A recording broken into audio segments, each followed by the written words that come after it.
don't even know where to begin describing this game because it was just completely insane.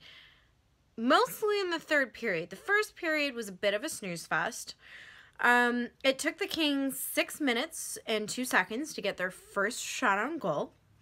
And Dallas had their second shot on goal at 3:55 and their third shot on goal at 16:46 or something ridiculous like that. So the Stars started out pretty well, and then the Kings took over and they had 7 shots to Dallas Stars 2, and then they got their third.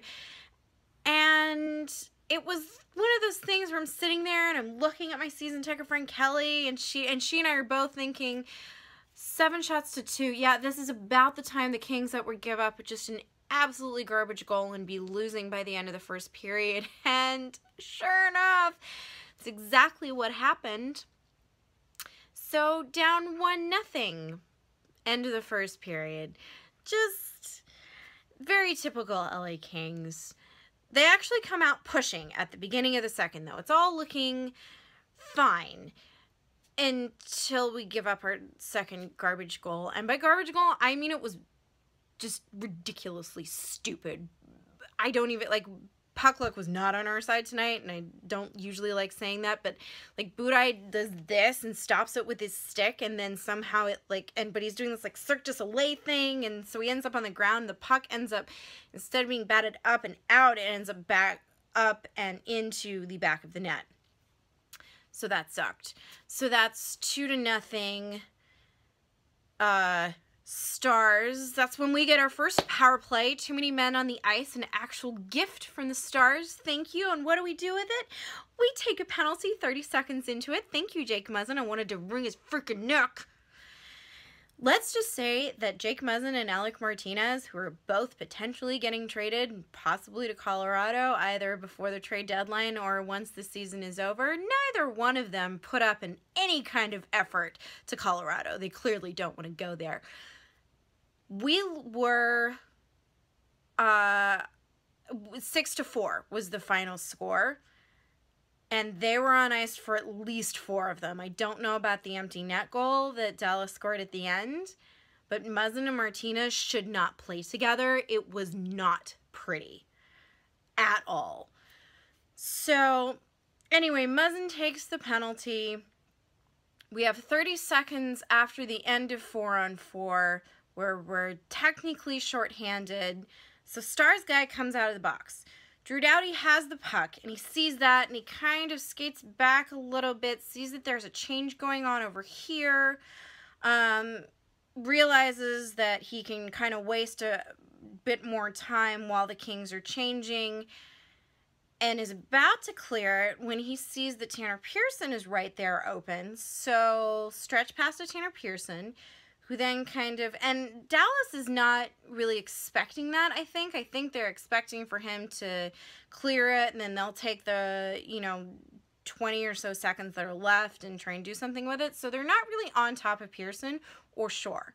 So Pearson passes it back to Shore, lovely little drop pass, and Shore just, bam, straight to the back of the net. Shorthanded goal. I have never loved Nick Shore more in my entire life. So that was hugely on Drew Doughty for making that play even possible, and definitely big on Tanner Pearson for kind of drawing the players to him and then drop passing it to Shore. But huge credit to Nick Shore for that shot. That was beautiful. And so the Kings are down 2-1, and it's looking pretty good, except, of course, what do the Kings do when they're getting closer? Yeah, they gave up another dumbass goal. So it was 3-1 by the end of the second, and there was like 2 minutes and 15 seconds left in the second period when we gave up that third goal. So it's like they just kept shooting themselves in the foot. They would go down, and so now we get to the third period, and I'm gonna see if I can get this all in order because it was pandemonium in the third period.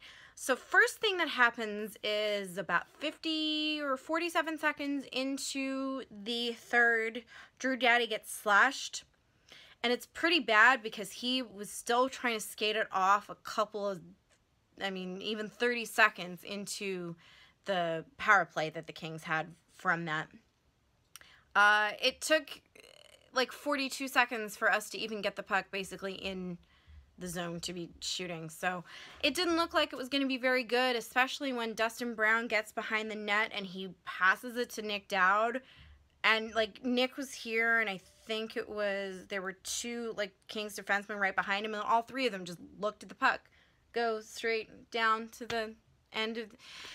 So Martinez gets the puck back, and Nick Dowd, clearly desperate to make up for the stupid mistake that he just made, and it was not his only mistake of the night, and I don't like noticing Nick Dowd's mistake because I really like him, but he definitely made up for it because he gets it to Dustin Brown, who gets his first goal of the evening.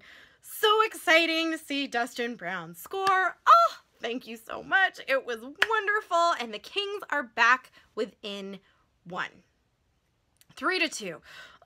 Super exciting things are happening. So the next thing that happens is that Kopitar gets the next goal. Anze Kopitar, guys. We have an Anze Kopitar sighting. Finally. And it just reminded me why I missed Anze Kopitar.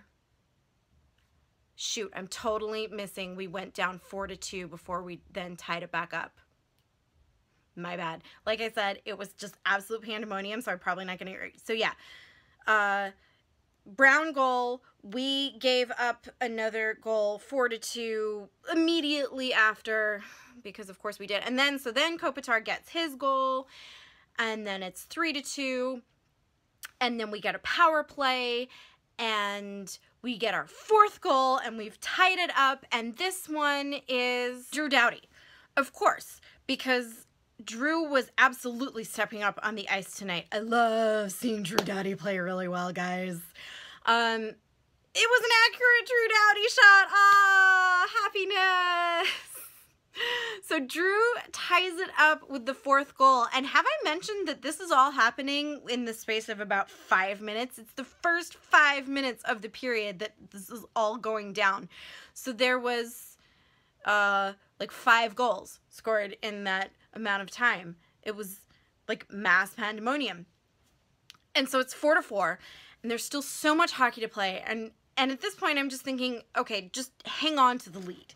That's all we need, or not the lead, sorry, the draw. Just hang on until overtime, because there's no way this period gets any crazier, right? They've pulled Lettinen. He throws a stick on the bench, storms out down the Stars tunnel back to the dressing room. He was mad. And I don't know if he was mad at himself because he let in 3 goals in the space of less than 5 minutes. He got so rattled. So Niemi's in the net. Pandemonium is still going on because the next thing that the Kings do,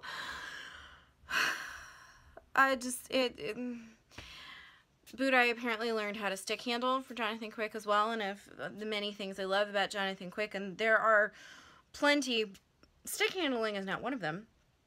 So he gets behind the net, he gets kind of caught up with Muzzin, can't get back into the position, 5th goal.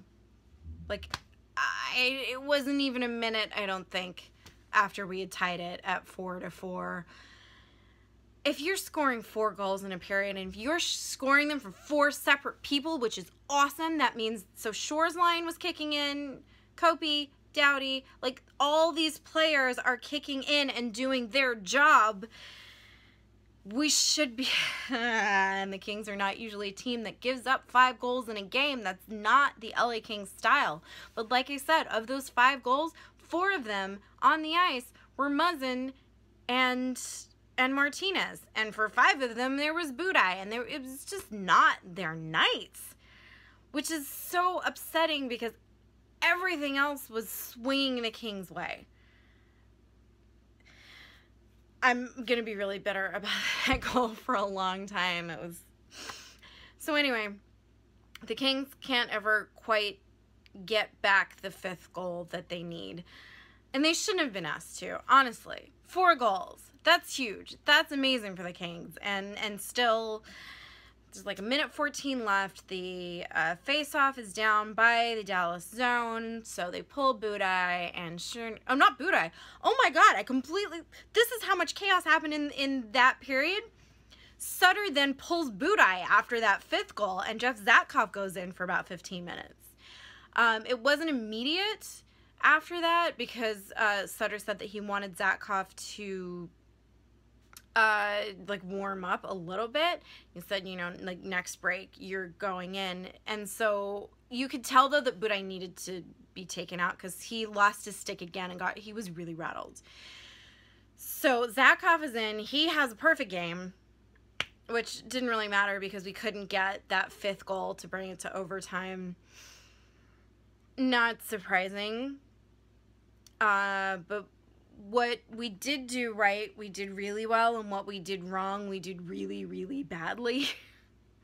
It was a crazy game. It was weird. I've never seen a game like it where both starter goalies were pulled in the 3rd period. It was pandemonium. It was chaotic. Kings didn't get any points from it.